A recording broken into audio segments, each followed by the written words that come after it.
पारिवारिक दूरियां बढ़ गई उसके बाद। मैं नहीं कहता कि मदन लाल शर्मा को मैं कभी उनके बराबर, मैं तो सोचता हूँ कि मैं तो उनके पाँव के बराबर हूँ। नहीं, कभी उनको लगता हो भाई चाचा जी जो हो मेरी सपोर्ट नहीं करते, बहुत खुलकर सपोर्ट नहीं कर सकते, ये थोड़ा थैंकलेस जॉब है। लीडर भी वोट लेता है, उसके बाद लोगों को भूल जाता है कि मेरी कभी भी पहली चॉइस जो है वो राजनीति नहीं रही। आपने भी कभी कहा था कि जम्मू जब तक सेपरेट स्टेट नहीं होगा श्यामलाल की तकरीर नहीं बदल सकते, तकदीर बदल सकते। मैं ये सारे सवाल श्यामलाल शर्मा से कर रहा हूँ, उसी पे आ रहा हूं। ना कि भारतीय जनता पार्टी के नेता श्यामलाल शर्मा से। मिलेगा, अभी तक नहीं मिला, आप मानते हैं ना इस बात? अभी तक स्ट्रगल ही हो रही है। टेम्परेरी बीजेपी में आने की सबसे बड़ी वजह क्या? गैरतमंद आदमी, आत्मसम्मान के लिए राजनीति, मतलब ये चुटकी बड़े दबंगई करते हैं, श्याम जी दबंग नेता है। नहीं, ये तो कहते थे बाहुबली नेता है। बाहुबली की डेफिनेशन कुछ और थी ना। नमस्कार, द न्यूज रूम 24 आवाज में आपका स्वागत है। मैं हूं सुरेंद्र शर्मा। राजनेताओं की जिंदगी आमतौर पर बड़ी रौबदार लगती है, बड़ी मजेदार लगती है। सरकारों में रहना, सैल्यूट बजना, लोगों में वाहवाही, लोगों की आवभगत।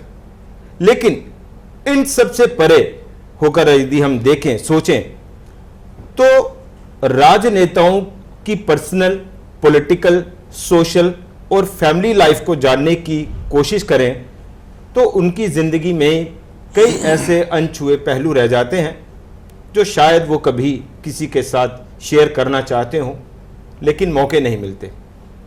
आज हम ऐसे ही एक मौके की तलाश में आए हैं श्यामलाल शर्मा जी के पास।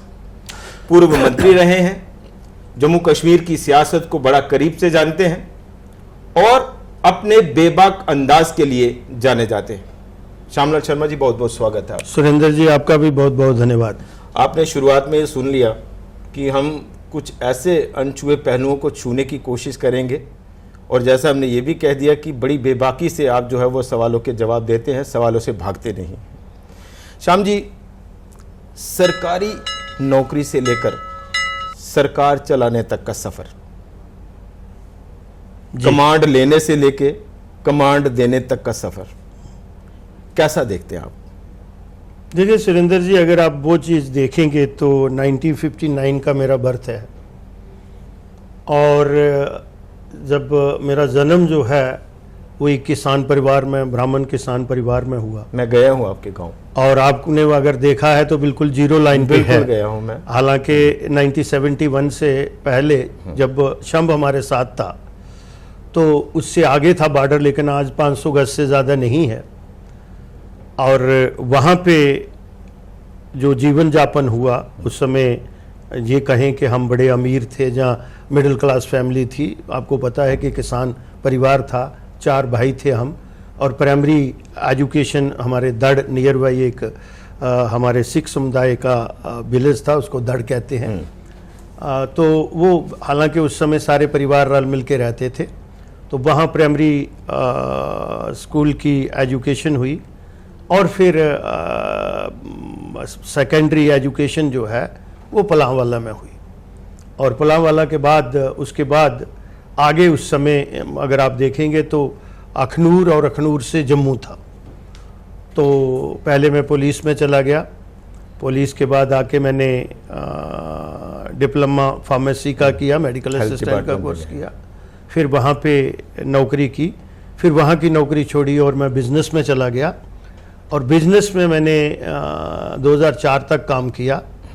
तो उसके बाद आप कह सकते हैं कि इंसिडेंटली या एक्सीडेंटली मुझे राजनीति में आना पड़ा, क्योंकि मेरी कभी भी पहली चॉइस जो है वो राजनीति नहीं रही। सब परमात्मा, पॉलिटिक्स का जो कहते हैं कई बार कि पॉलिटिक्स का कीड़ा वो बाई बर्थ था। वो कब जागा? वो जन्म से था, क्योंकि मेरे दादाजी भी अगर उस तरीके से देखे, उस समय बिफोर 47 उस क्रम में थी नहीं, लेकिन पंच सरपंच जो होते थे, फिर फादर हमारे जो हैं वो बड़े कर्मठ पॉलिटिकल कार्यकर्ता रहे हैं और उनकी एक अपनी पहचान थी। मुझे लगता है कि आज भी कुछ लोग जो 1947 या 1971 शंभ के लोग हैं वो मुझे और स्वर्गीय श्री मदन लाल शर्मा जी को इतना नहीं जानते हैं जितना वो पंडित गुच्छूराम जी को जानते हैं। तो वो वहाँ से आया, फिर मदन जी एक्टिव पॉलिटिक्स में आ गए। उन्होंने 1976 में 7 में फौज से आए तो उन्होंने पहली इलेक्शन पंचायत की लड़ी और चेयरमैन उस समय पंचायती अदालत 6 पंचायतों के बने। फिर वो कीड़ा तो था, फादर साहब हमारे ब्लॉक प्रेसिडेंट भी रहे। तो उन्हीं का प्रोफाइल करने के लिए हम गए थे आपके गांव। हाँ, तो उधर से फिर वो वहाँ आए, फिर वो ब्लॉक अध्यक्ष भी रहे कांग्रेस के, फिर वो डिस्ट्रिक्ट प्रेसिडेंट, फिर यूथ में। तो वो बहुत सी ऐसी ऑर्गेनाइजेशनल, और पहली इलेक्शन उन्होंने मुझे लगता है यंगेस्ट एमएलए जो थे वो 26 साल के उस समय बने थे, और एक एक्स सर्विसमैन जो था सिपाही रैंक का उस समय लोगों ने चुना था 1983 में, फिर 1987 में वो दोबारा चुनेंगे, फिर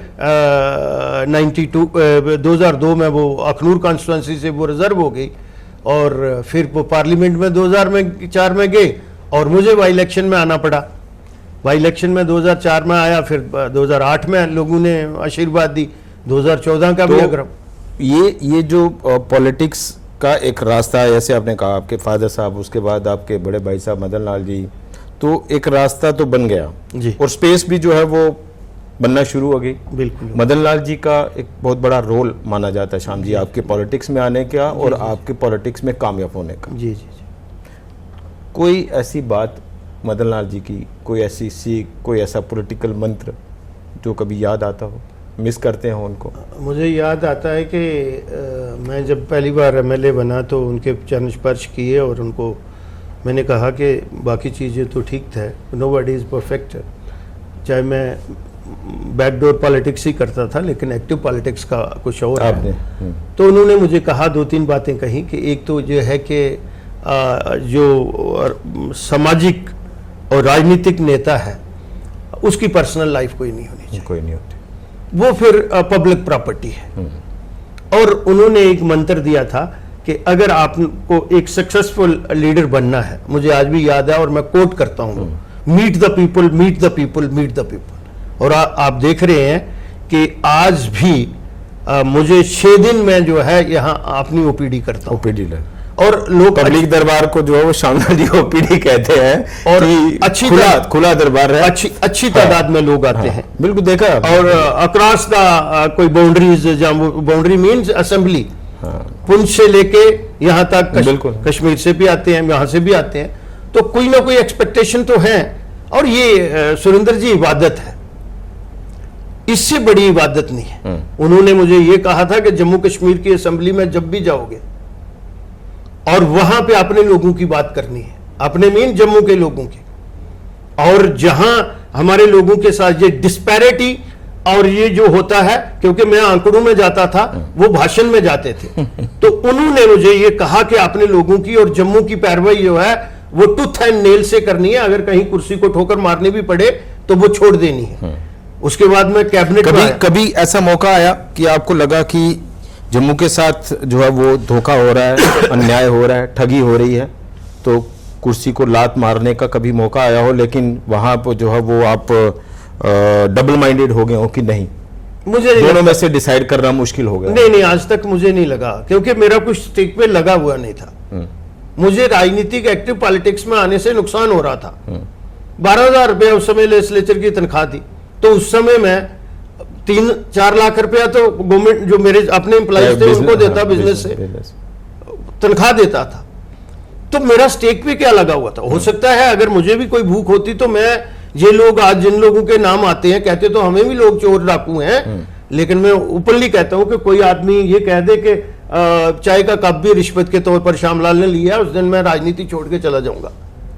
ये मैंने काम किया है जब लोग रियल स्टेट को जानते भी नहीं थे। अर्ली 90 में जब माइग्रेशन हुई है या दूसरे, श्यामलाल ने उस समय यहां रियल स्टेट का काम किया था।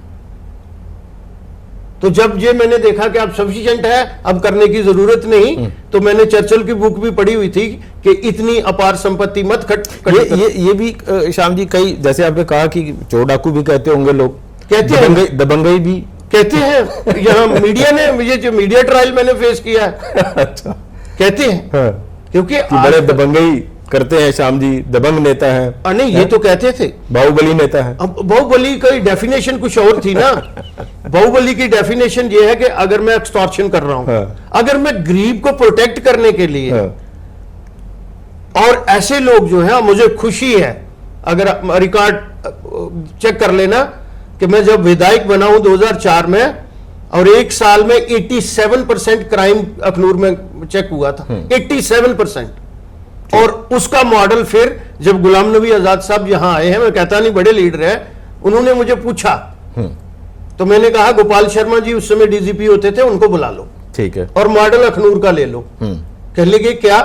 मैं क्या, लैंड ग्रैबर्स, ठीक, पुलिस और revenue officer and the politician, इन पे नजर रखो और क्राइम अपने आप चेक। उन्होंने, मैंने कहा, कहते कैसे? मैंने कहा देखो अखनूर में मैंने कितने फर्द काटे गए हैं, तहसीलदार से रिपोर्ट मंगाता, बदमाशी उन्होंने की, 2 रजिस्टर लगा दिए। अच्छा, तो मैंने चिट्ठी लिखी मुंसिफ को कि आप मेरे साथ ये इंफॉर्मेशन शेयर करो। उस समय ये भी किसी को जानकारी नहीं थी कि legislature is above than all, naturally he is a law maker. तो मुंसिफ ने मुझे रिप्लाई दिया कि आपकी जुडिक्शन नहीं है। Then I wrote a letter to session जज, सेशन जज ने भी यही दिया। देन आई, एक एडमिनिस्ट्रेटिव जज होता है हाई कोर्ट का जो होता है, उसको चिट्ठी लिखी, ठीक, उसका भी रिप्लाई नहीं आया। फिर मैंने भी छोड़ा नहीं। फिर then I wrote a letter to उस समय के हॉनरेबल चीफ जस्टिस, और मुझे याद है वशीर खान जी, ठीक, उस समय थे, उन्होंने अप्रिशिएट किया इसको कि ये ट्रांसपेरेंसी एंड अकाउंटेबिलिटी है। यस, हम इंफॉर्मेशन शेयर कर सकते हैं सिविल मैटर की, नॉट जुडिशियल मैटर। बिल्कुल।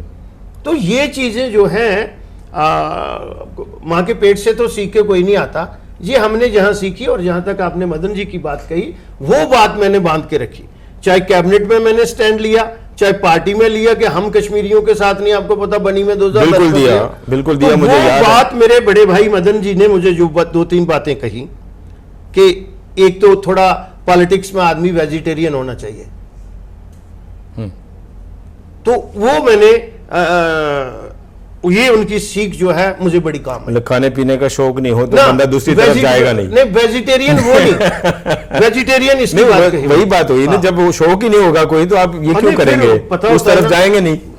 अब ये जैसा आपने कहा कि लीडर की पब्लिक जो फैमिली लाइफ है वो नहीं होती, परिवार वाले कभी खींचते हो?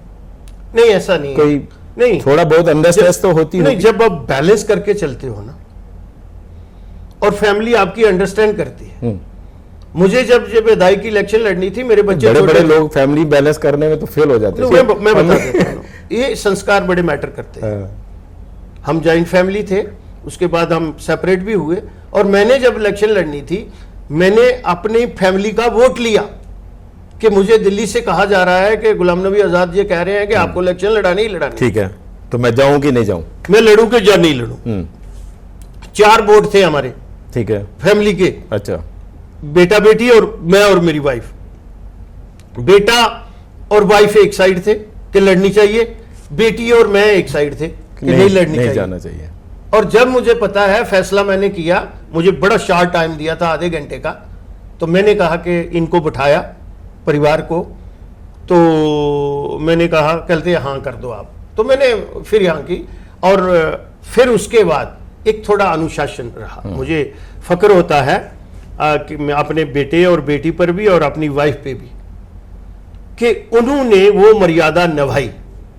मैं आज आपके साथ एक बात शेयर करूंगा, आप मानेंगे नहीं, मैंने इसीलिए तो हमने शुरुआत में ही कहा कि आपने वो सारी बातें शेयर करनी है जो पब्लिक लाइफ में आपको, आपके बारे में लोग नहीं जानते। हमारी वही कोशिश है। आपको, मेरी वाइफ सर्विंग वुमेन थी, ठीक, लेकिन जहां जहां वो इंस्टीट्यूशन में काम हो,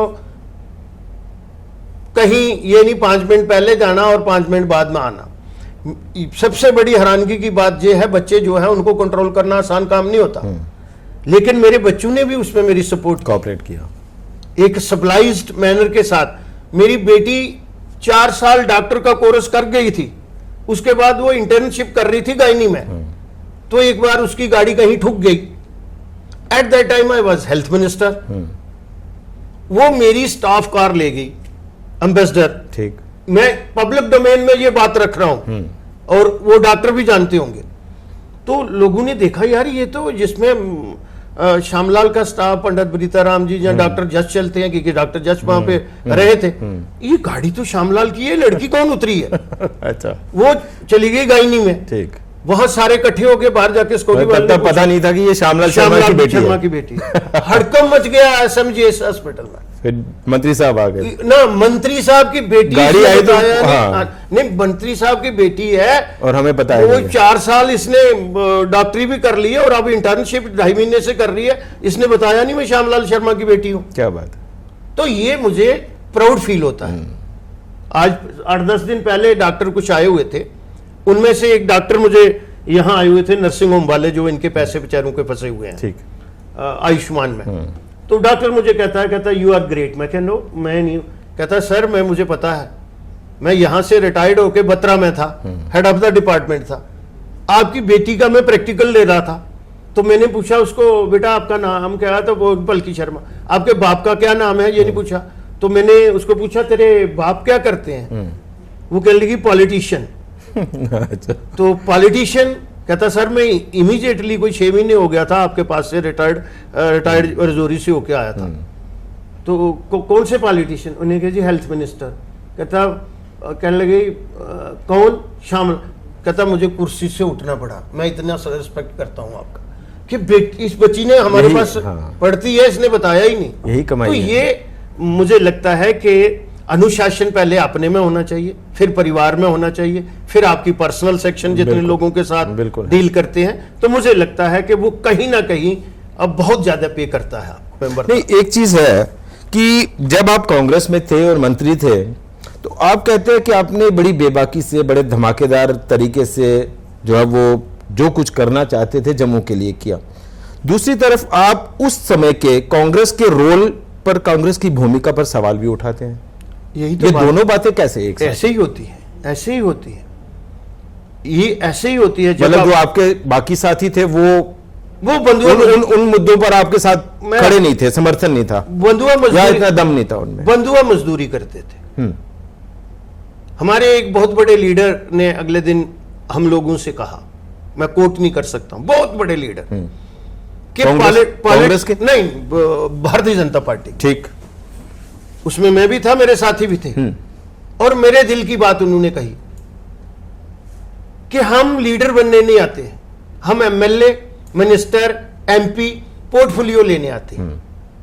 आप लीडर बनने आओ, लोग आपको प्यार करें, फॉलोअर मत बनो, लोग आपके पीछे पीछे। जैसे आपने बात की कि बड़े दमदार तरीके से आपने बात रखी है, समय समय पर बनी का आपने जिक्र किया, मुझे याद है आज भी कि आपने तब कहा कि जम्मू सेपरेट स्टेट। जी बिल्कुल। और बड़ा जबरदस्त जोरदार तरीके से जम्मू के लोगों ने समर्थन किया। बिल्कुल किया। लेकिन उसके बाद आपको उमर अब्दुल्ला के साथ प्रेस कॉन्फ्रेंस में बैठना पड़ा, सेक्रेटरीट में प्रेस कॉन्फ्रेंस हुई और बाकायदा तौर पर आपको पार्टी से दबाव था या क्या था हमें नहीं पता, लेकिन आपको वहां बैठना पड़ा उस प्रेस कॉन्फ्रेंस में। मैं अभी अब आपको ये भी आज क्लियर करता हूं, हालांकि कुछ राज जो है वो मैं अपनी ऑटोबायोग्राफी में लिखूंगा।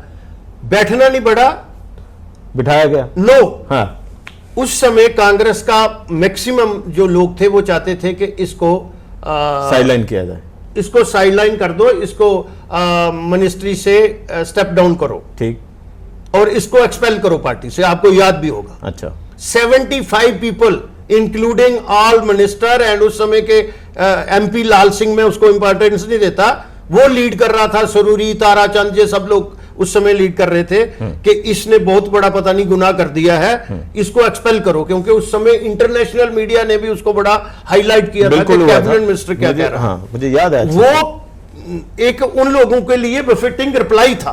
ताराचंद को उस प्रेस कॉन्फ्रेंस में बैठना था, लेकिन उमर अब्दुल्ला ने प्रेफर किया कि श्यामलाल बैठे। उन लोगों से वो कन्नी काटता था कुछ। मैं एक बात बड़ी क्लियर कहूंगा कि उमर अब्दुल्ला, उसकी जो काम करने का तरीका था वो बड़ा ट्रांसपेरेंट था। मैं टू बी वेरी फ्रैंक, क्या इसलिए बिठाया गया कि सरकार सब गुडी गुडी है? भाई कोई ऐसी बात नहीं है, yes, इसलिए आपको बैठना पड़ा। एक मैसेज देना चाहिए कि मैं इसके काम से बिल्कुल, जो कुछ इसने कहा है वो कहीं ना कहीं पॉलिटिकल अपनी स्पेस बचाने के लिए, ये तो वहां नहीं बता सकते थे। ठीक। उसने कहा कि नहीं, लोग जम्मू के लोगों के सेंटिमेंट्स हैं। ये इवन कांग्रेस में भी ये स्पेस दी जाती थी। आज सैफुद्दीन सोज साहब हैं, वो स्पेस देते थे, लेकिन गुलाम नबी आजाद बोलता था 2.5 डिस्ट्रिक्ट, दूसरे लोग बोलते थे 2.5 डिस्ट्रिक्ट। लेकिन 2 लीडर ऐसे मैंने देखे, इवन मैं फारूक अब्दुल्ला की भी बात करूंगा, उसने 2.5 डिस्ट्रिक्ट वाली बात कभी नहीं की। ये हमारे, मैं इरिटेट होता था, और ये लोग बोलते नहीं थे, जो इतने इतने हैवी वेट लोग थे वहां पे, और प्रोटोकॉल भी जिनके पास बड़ा था, वो लोग नहीं बोलते थे। मुझे पता है, आज आया है तो ये क्रेडिट लेंगे डिस्प्लेस वाला, ये बोलेंगे 2014 पर आप लोग कहां भाई, वो तो स्टैंड लिया, नथिंग डूइंग, कैबिनेट से उठ के आ गए, और आप लोगों को पकड़ के उठा के बाहर निकाला मैंने। थोड़ा सा अब इसको, क्योंकि पॉलिटिकल लाइन जो है वो हम उसको टच कर रहे हैं, मैं हल्का सा यहाँ एक पॉज की तरह लूंगा। मदन लाल जी के गुजर जाने के बाद जी सतीश जी ने वहां से अपना जो है वो एक्टिव पॉलिटिक्स शुरू की, लेकिन इस दौरान ये भी, हालांकि ये बड़ा पारिवारिक और व्यक्तिगत सवाल है, और शुरू से ही हमने कहा कि हम तमाम उन चीज़ों को छूने की कोशिश करेंगे।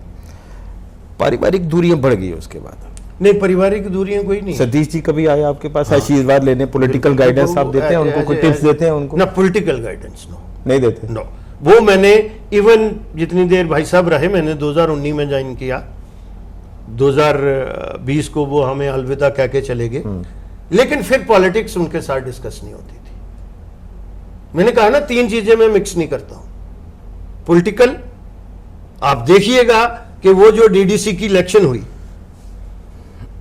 लोगों ने तो आज से 5200 साल पहले महाभारत देखा होगा। श्यामलाल ने तो वो महाभारत की लड़ाई में था, मैं एक पात्र था। एक तरफ मेरा भतीजा, मेरे पॉलिटिकल गुरु और मेरे बड़े भाई का बेटा इलेक्शन लड़ रहा है, बिल्कुल, और दूसरी तरफ मेरी पार्टी के जो प्रत्याशी हैं वो इलेक्शन लड़ रहे हैं। तो मैंने प्रूव किया, हालांकि हो सकता है उस समय कुछ साथी हमारे जो उनकी छोटी सोच हो, वो देखना मेरा एक लिटमस टेस्ट था। देख रहे हो कि किस तरह झुकाव होता है। चारों की चारों सीटें जीती। मैं नहीं कहता कि मदन लाल शर्मा को मैं कभी उनके बराबर, मैं तो सोचता हूं कि मैं तो उनके पांव के बराबर हूं उस तरीके से, लेकिन पॉलिटिकल वो माइलेज तो मैंने उस समय भी टच की। तो मैं, वो रिलेशन उससे भी ज्यादा आज मेरी ज्यादा जिम्मेवारी बनती है। आपकी जिम्मेवारी ज्यादा है, ठीक है ना, बिल्कुल। वो मेरा भतीजा है, लेकिन 1 या 1.5 साल मैंने मदन जी से भी, हाँ, मदन जी ने मुझे बोला, पार्लियामेंट की ये जो डीडीसी की थी, मुझे पार्टी ने बोला भाई बोलो उनको, बेटे को इलेक्शन लड़ानी है, जहां से लड़ा लो, ठीक है। लेकिन मैंने उनको बोला, चाहे मैंने गलती, मैंने कहा मैं अब इसमें आपको कोई सलाह नहीं, क्योंकि मैं भारतीय जनता पार्टी को रिप्रेजेंट करता हूं। टू बी वेरी फ्रैंक, मैं राजनीति उनके साथ क्यों डिस्कस करूंगा? मेरे पास उनके अपने घर के या दूसरे जो सोशल रिस्पॉन्सिबिलिटी है, वो मैं रिस्पॉन्सिबिलिटी ओन करता हूं। जब तक जिंदा हूं मैंने निभानी है, पहले भी निभाई है, चाहे मैं उम्र में उनसे छोटा था, मैंने बड़े वाला रोल भी अदा किया है। अब मेल मिलाप है उनके साथ? बिल्कुल, सतीश जी के साथ, बाकी परिवार के साथ बिल्कुल। वो कैसे नहीं हो सकता, मुझे बताइए। नहीं, कभी उनको लगता हो भाई चाचा जी जो है मेरी सपोर्ट नहीं करते, बहुत खुलकर सपोर्ट नहीं कर सकते पॉलिटिकल कैरियर में? चाचा जी ने बोला था उनको, चाचा जी ने बोला था आ जाओ यहाँ, मेरी पार्टी ने वेलकम किया था। अच्छा, ठीक, चाचा जी ने तो बोला था। तो अब उन लोगों ने भी तो अपने पैरों से खुद चलना सीखना चाहिए ना। मैं अपने वाले बेटे को बोलता हूं कि ये फील्ड आपके लिए नहीं है भैया। मतलब नहीं चाहते कि नहीं चाहता मैं कि एक्टिव पॉलिटिक्स में। हाँ। आज जो राजनीति की जो परिभाषा रह गई है, सबसे बुरी चीज क्या आपको अब तक एक्सपीरियंस हुई है पॉलिटिक्स को लेकर, इस वजह से आप नहीं चाहेंगे कि आपके सुपुत्र जो है वो इस ये थोड़ा थैंकलेस जॉब हो गया। सीधे सवालों का सीधा जवाब देते हैं आप, बड़ी बेबाकी से देते हैं, और मैं कायल हूं आपका इस बात का। अब लोगों को लगता है कि भाई श्यामलाल जी की धार थोड़ी कुंद हो गई है। श्यामलाल जी जो है वो अब बीजेपी में आने के बाद या तो उनके भड़क उतर दिए गए हैं, वो खुलकर बोल नहीं रहे, वो खुलकर बात नहीं कर रहे। जम्मू के हकों की सेपरेट स्टेट वाली बात तो बीजेपी भी डाइजेस्ट नहीं करती जम्मू के लिए कि जम्मू सेपरेट स्टेट हो जाए। देखिए, जहां तक आपने बात की वहां करनी पड़ती थी। वहां बात रखनी पड़ती थी। कहाँ, क्योंकि वहां का जो एक पॉलिटिकल बेंट ऑफ माइंड था, जो साइकी थी, वो दूसरे किस्म की थी, अपीचमेंट की थी। ठीक, जो आप बात कर रहे हैं, वहां अपने आप को और अपने समाज को, मैं गर्व से कहता था हिंदू हूं, वो बोलते थे 2.5 डिस्ट्रिक्ट हैं, तो 2.5 डिस्ट्रिक्ट ने बता दिया 2019 में भी, और अब भी बता दिया कि आप कुछ भी कर लो। और यहां अब हम ट्रेजरी बेंचेस पे हैं, वहां मुझे पता था कि पब्लिक डोमेन में टास्क करेंगे तो अगर हम तोप का लाइसेंस मांगेंगे तो ये कहीं पिस्टल के देंगे। यहां ये है, यहां एग्जीक्यूशन है। मैं कहता था कि पॉलिटिकली इंपावर करना। आप मुझे, अब मुझे पता है अगला सवाल ये पूछेंगे कि ये पॉलिटिकल इंपावरमेंट कैसी हुई कि लेजिस्लेचर्स की पावरें जो है वो सारी लेफ्टिनेंट गवर्नर मैं ये नहीं पूछूंगा, मैं एक और सवाल है मेरे पास इससे जुड़ा हुआ, मैं वो पूछूंगा आपसे। तो उस समय हम ये कहते थे कि जम्मू को पॉलिटिकली इंपावर किया जाए। ठीक है, ठीक है। और उसका आपको पता, मैंने रोड मैप भी बनाया था, और उसमें बड़े इंटेलेक्चुअल और अच्छे लोग जो थे वो तैयार थे। लेकिन जब मेरी भारतीय जनता पार्टी से बात हुई, उन्होंने कहा इससे भी आगे करने के लिए तैयार है। ठीक है ना, ये एक टेम्परेरी। बीजेपी में आने की सबसे बड़ी वजह क्या यही थी? बीजेपी में सबसे बड़ी छोड़ने की और बीजेपी यही थी। जब मुझे वहां गुलाम नबी आजाद भी, गुलाम अहमद मीर भी, अब्दुल हमीद करावी नेशनल काउंसिल की मीटिंग में ये बोल रहे हैं कि जम्मू वाले क्या जी है ही 2.5 डिस्ट्रिक्ट है, तो मैं गैरतमंद आदमी हूं, आत्मसम्मान के लिए राजनीति। मतलब ये चुपती रही बात आपको? चुपती क्या थी, ये सोने नहीं देती थी। इसका दूसरा ये कि बीजेपी में आप खुलकर बोल नहीं पा रहे, ये लोगों को लग रहा है। नहीं, मैं आपको बताता श्याम जी, या एक बड़ा साफगोई से मैं इसका जवाब चाहूंगा कि या बीजेपी जो है वो अभी तक आपको भारी नेता मान रही है या डाइजेस्ट नहीं कर रही, या ये सोच रहे हैं बीजेपी के नेता कि श्यामलाल अगर ज्यादा एम्पावर हो जाता है तो हम ओवरशैडो हो जाएंगे, इसलिए जो है वो थोड़ा शांति रखा जाए इनको? देखिए, मुझे लगता है साफ जवाब, अगर कोई ऐसा ईमानदारी से, मुझे ऐसा महसूस नहीं हुआ। अगर कोई ऐसा सोचता है तो कई नेताओं ने मंचों से भी कहा है भाई भारी नेता है, ये है वो है। नहीं, पता नहीं बाहरी बोलते हैं या भारी नेता बोलते हैं, ये डिफाइन करना पड़ेगा। मैं उस बाहरी या बाहरी, हाँ, वो बताना पड़ेगा। तो लेकिन मैं एक बात बताऊंगा कि यहां नारे नहीं लगाने। Now we are on the treasury benches, हमें करके दिखाना है। नहीं, अब अल्टीमेटली देखिए, अब पता नहीं आपका पॉलिटिकल कंपल्शन है कि आप उसके ऊपर सीधा सीधा जवाब देते कि नहीं देते। अब तो जम्मू से सेपरेट स्टेट की मांग तो शुरू हो गई, चर्चा हो रही है, लोगों को लग रहा है कि भाई जम्मू जब तक सेपरेट स्टेट नहीं बनेगा तब तक जो है वो जम्मू का विकास या जम्मू का न्याय जो है वो जम्मू को नहीं मिल सकता। लेकिन बीजेपी इस बात को डाइजेस्ट नहीं करती, बीजेपी कभी इस बात को एक्सेप्ट नहीं करती कि जम्मू को भी सेपरेट स्टेट देनी है। आपने भी कभी कहा था कि जम्मू जब तक सेपरेट स्टेट नहीं होगा तब तक जम्मू को वो अधिकार नहीं मिलेंगे। अब उस सवाल पर आप कहां खड़े हैं? देखिए, वो तब था कि तब हमारी सोच इतनी तक थी कि 370 नहीं उठ सकती, 35 से नहीं जा सकती। हालांकि मैं उस पर भी कंटेस्ट करता था, कांग्रेस में रह के भी कंटेस्ट करता था। तो ये कौन सी आखिरी बात है? और वो डोमेन जो है वो असेंबली की है और पार्लियामेंट की है, तब उसके पार no no no no no no, ये तो एक ब्रिज है। तो उस समय हमारी सोच जो है एक सेट फ्रेमवर्क में थी। आज भी जम्मू वालों को लग रहा है कि 370 गया, 35 गया, तो हमें क्या मिला? जम्मू को तो कुछ नहीं मिला। मिल रहा है ना आस्ता आस्ता। अब ये जो कल ऑर्डर हुआ है, अब जो लैंडलेस हाउसलेस लोग हैं, 5 मरले का ऑर्डर हुआ है, ये बात अलग है कि ये जो एग्जीक्यूशन है वो बड़ी स्लो है। अभी मैंने ऑर्डर निकाल के डीसी जम्मू से या दूसरे लोगों से उनकी डाउन दी हायरार्की से बात कर रहा था कि 1 साल हो गया वो गवर्नर साहब ने ऑर्डर निकाले हुए। लोग बिल्कुल ठीक कह रहे हैं। अच्छा, आपने कहा कि जम्मू का पॉलिटिकल, सोशल और इकोनॉमिक एम्पावरमेंट नहीं हो रहा था, इसलिए आपने कांग्रेस छोड़ी और इसलिए आपने भारतीय जनता पार्टी ज्वाइन की। मैं नाम नहीं लूँगा, और आप 24-25 सालों से हमारे प्रोफेशन को समझते हैं, मुझे आप पर्सनली जानते हैं, और ये मैं कोट नहीं कर रहा, उस नेता का नाम नहीं लूँगा, लेकिन बहुत बड़े कद के नेता, पिछली सरकार पिछले 3 टेन्योर से जो है वो मंत्री पद पर हैं और अच्छे बड़े दमदार मंत्री पद पर हैं। ये जम्मू में एक पब्लिक नहीं कहेंगे, कुछ पत्रकार बुलाए थे ऑफ द रिकॉर्ड, जैसे गपशप लग रही थी, बीजेपी के सारे नेता बैठे थे, तो मैंने उनसे ये सवाल पूछा, रिकॉर्डिंग कोई नहीं हो रही थी, मैंने ये पूछा कि मुझे बताइए कि जम्मू का पॉलिटिकल, सोशल और इकोनॉमिक एम्पावरमेंट को लेके बीजेपी के पास क्या रोड मैप है। ये उनका जवाब था कि हम जम्मू कश्मीर कहते हैं, हम कभी जम्मू नहीं कहते। मैंने कहा कि ये जितने नेता आपके साथ बैठे हुए हैं, ये तो रोज यही नारे लगाते हैं कि जम्मू का पॉलिटिकल, सोशल और इकोनॉमिक एम्पावरमेंट जब तक नहीं होगा तब तक जम्मू के साथ इंसाफ नहीं होगा। उन्होंने दोबारा से यही कहा कि हम जम्मू कश्मीर कहते हैं, हमने कभी जम्मू नहीं कहा, बीजेपी ने कभी जम्मू नहीं कहा। तो कहां खड़ी है बीजेपी जम्मू का पॉलिटिकल, सोशल और इकोनॉमिक एम्पावरमेंट के फार्मूले को लेकर? नहीं, मैं उनका जो सवाल आपने किया था उसका जवाब नहीं देगा, लेकिन जो मेरी विजडम है, मैं पार्टी की बात कर रहा हूं, जो पार्टी इस पर कभी इस सवाल को तो डाइवर्स ही नहीं करती, रहती नहीं कि भाई हम जम्मू की बात करते हैं, वो कहते हैं हम जम्मू कश्मीर की बात करते हैं। भारतीय जनता पार्टी जो है वो अखंड भारत की बात करती है, ठीक है ना।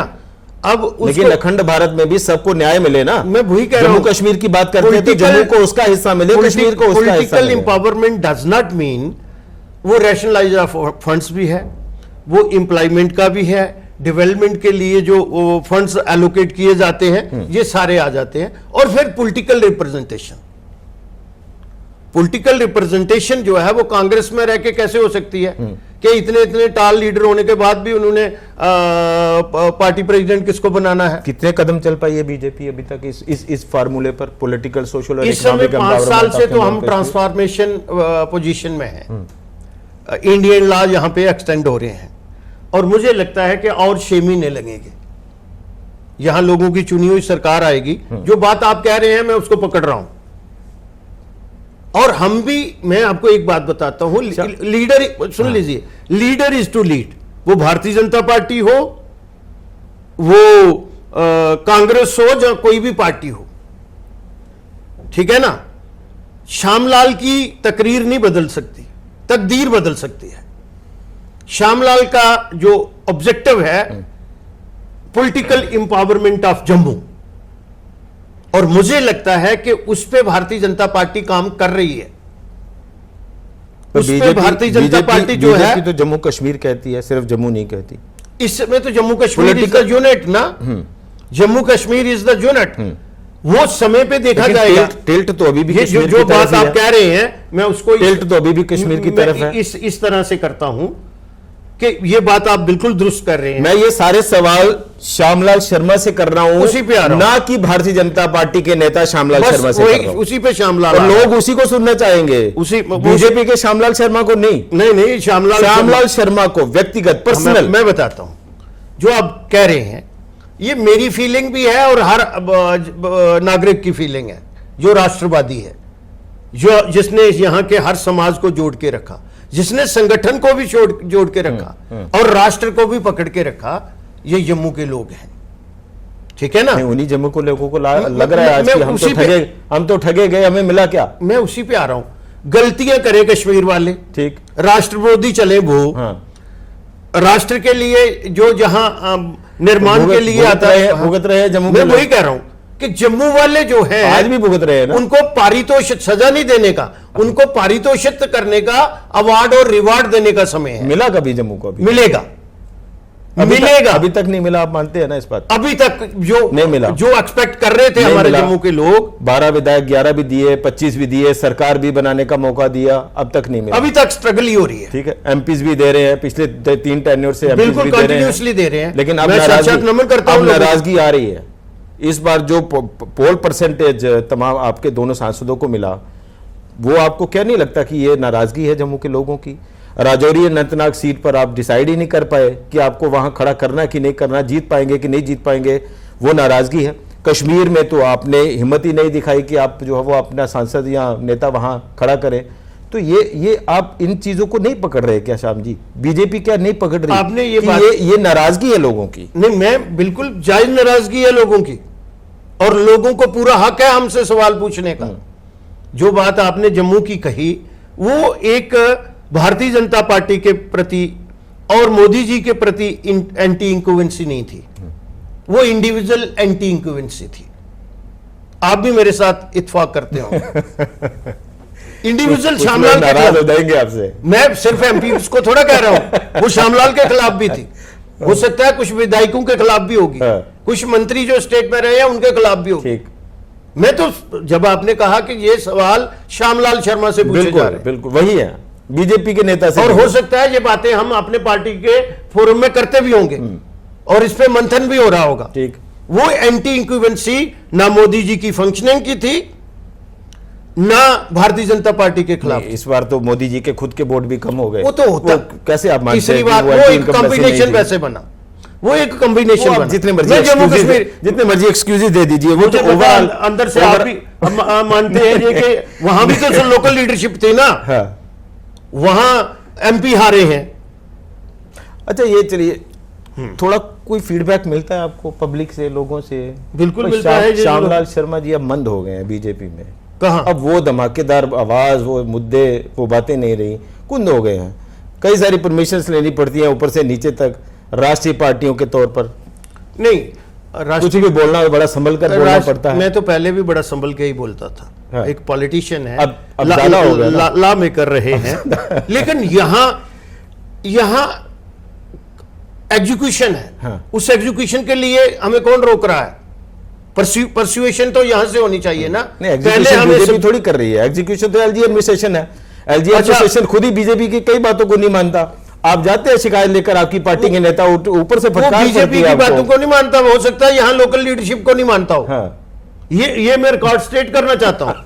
वो रिप्रेजेंटेटिव है हमारे होम मिनिस्टर का। आपसे नाराज हो जाएंगे आज बीजेपी के कुछ लोग, क्या क्या नाराज हो जाएंगे कि इनकी सुनवाई नहीं है। आगे भाई हमें वो सुनते नहीं। अपनी गलतियों का ना मैं कहता हूँ नहीं, हमारी- एलजी एडमिनिस्ट्रेशन नहीं सुनती बीजेपी आप की। यहाँ से देख रहे थे, मैंने जितने ऑफिसर्स को फोन लगाया है, हालांकि वो मेरा आपका private पर्सनल से- पीआर है ना, वो आपका पर्सनल पीआर है। उन ब्यूरोक्रेट्स के साथ आपकी गुडविल है, आपका पॉलिटिक्स relation है। में भी भाई साहब 70 से 80% आपका जो बिहेवियर है, जो पीआर है, वो अपना पीआर काम करता तो है, इसका मतलब ये जो थानेदारी नहीं जो काम करती। यही मैं कहना चाह रहा हूं कि ये जो बाकी आपकी लीडरशिप है वो इस जगह फेल है, इसलिए वो अपने पर्सनल मैं पीआर ऐसे- पे लोगों के काम मैं नहीं ये करवा नहीं पा रहे। कहूंगा उनका फेल्यूर है, लेकिन एक बहुत बड़े फिलोसफर ने कहा है, when you are in the power, इसको इस तरह से लेना, try to make your social contact, it page.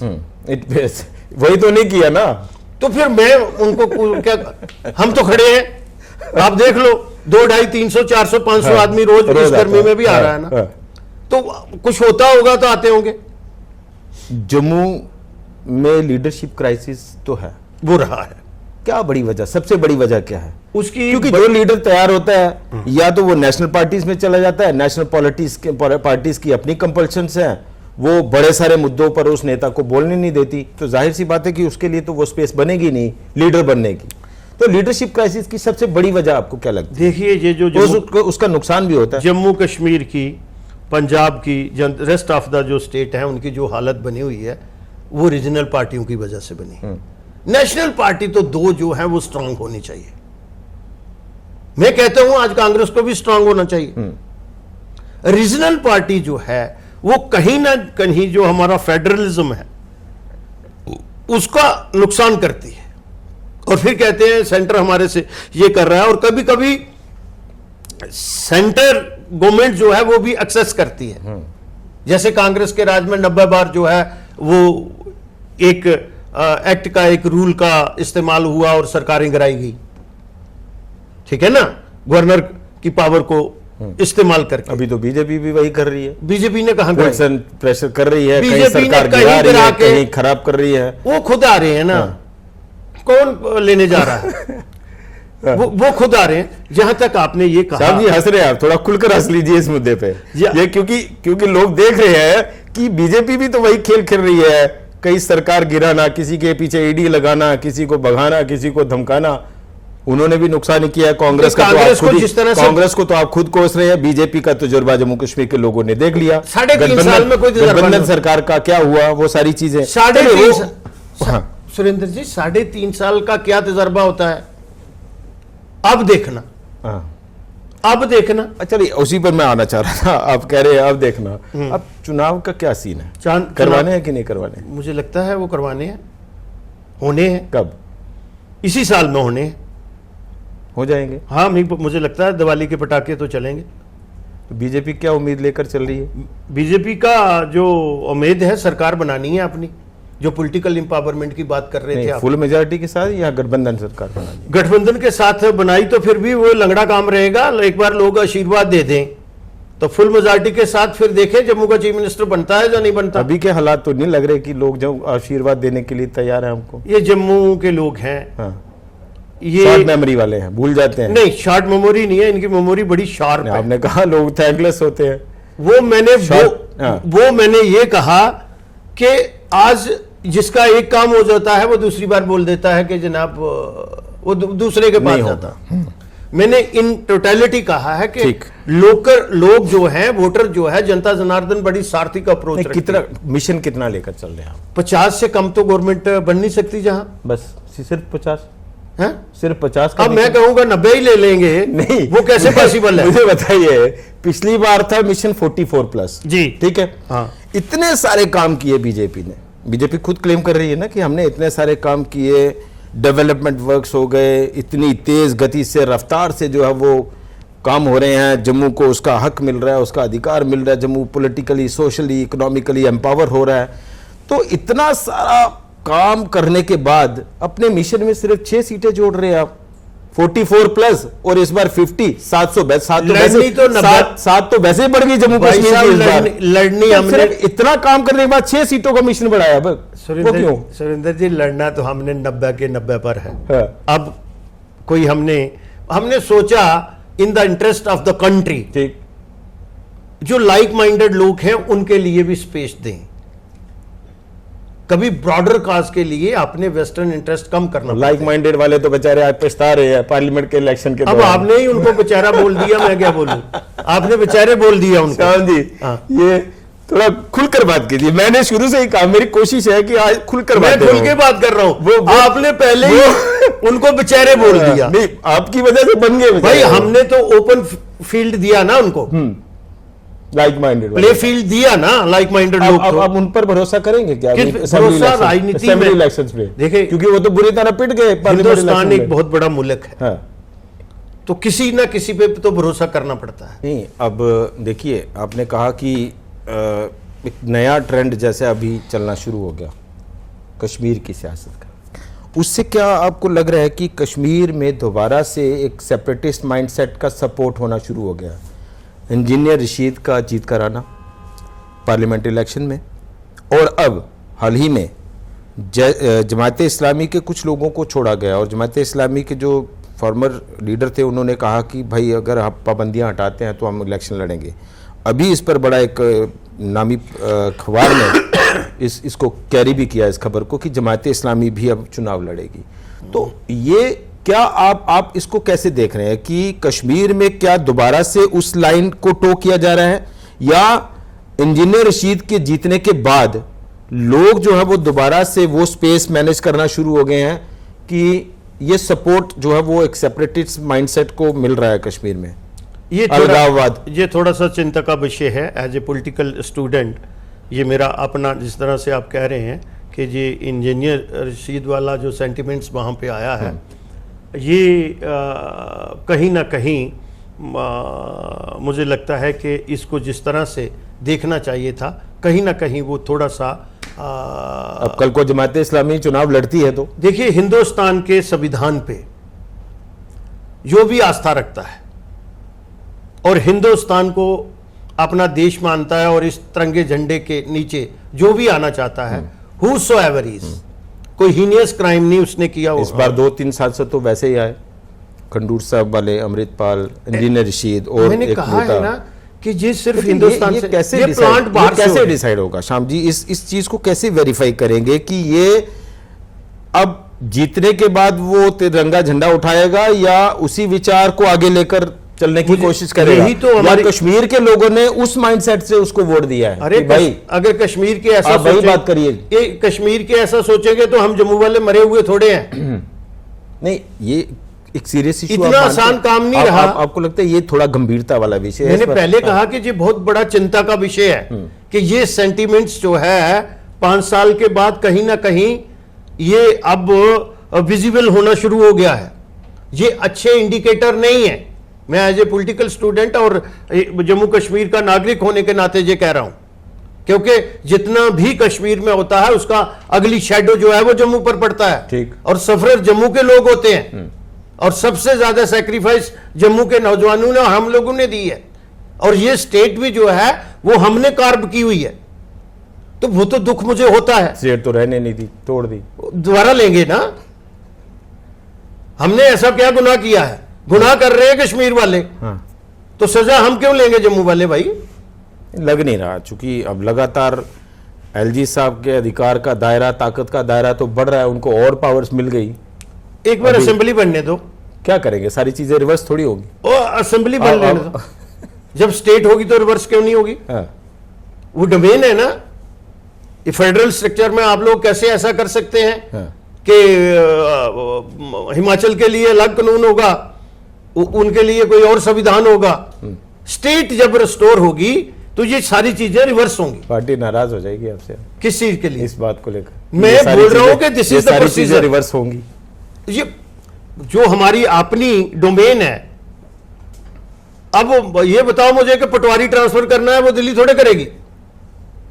यहां तो एक भ्रम फैलाया जा रहा है ना। नहीं, वो इंडिकेशन ये है कि फिलहाल इलेक्शंस हो सकते हैं, लेकिन स्टेटहुड इतनी जल्दी मिलने तो वाली इलेक्शन नहीं के है। बाद बोला है ये ना। जो एक्सपर्ट्स हैं या एनालिस्ट हैं वो ये मान रहे हैं कि भाई इलेक्शन हो सकती है, लेकिन स्टेटहुड इतनी जल्दी, तो जब स्टेटहुड लोगों- मिल जाती है तो एलजी को इतना ज्यादा पावर देने की जरूरत तो थी।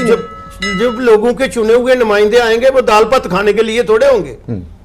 उनकी जो अपनी डोमेन है, जो उनकी अपनी अथॉरिटी है, लीडर हैं कितने, उसी पर तो सारी चर्चा हमारी चली कि लीडर है कितने। लीडरशिप जो है, लीडरशिप क्राइसिस तो रहा है जम्मू यहां कश्मीर मैंने से। चुने हुए लेजिस्लेचर की बात की। वो लेजिस्लेटर जो कितना दम रखते हैं आप भी जानते हैं, तो शांति जो भी जानता है और लोग भी जानते हैं। अपनी जुरिडिक्शन का प्रोटेक्ट नहीं कर सकता तो वो क्यों आता है इधर? हाँ। चलिए श्याम जी, बहुत लंबा इंटरव्यू हो गया हमें लगता है, अभी शायद एक आध घंटा और हो सकता था, लेकिन फिर कभी आपसे समय लेंगे और इसी तरह से कई ऐसे मुद्दों पर हम बात उठाते रहेंगे, चर्चा करते रहेंगे आपसे। फिलहाल आज के इस हमारे खास कार्यक्रम में शामिल होने के लिए बहुत बहुत शुक्रिया। बहुत बहुत धन्यवाद आपका भी। तो ये थे श्यामलाल शर्मा जी। ये तो बात तय है कि लीडरशिप क्राइसिस की बात हो, जम्मू के साथ हक और इंसाफ की बात हो, आज जम्मू जो है वो ठगा हुआ महसूस कर रहा है। कई दशकों से लेकर आज तक ये परंपरा जो है वो कायम है। पॉलिटिकली ये माने ना माने, लेकिन लोगों को लगता है, और ऑफ द रिकॉर्ड मुझे लगता है इनको भी लगता है कि ऐसा ही है। लेकिन ये है कि बहुत सारी चीज़ें हमने ऐसी बाहर लाने की, छूने की कोशिश की है श्यामलाल शर्मा जी के साथ।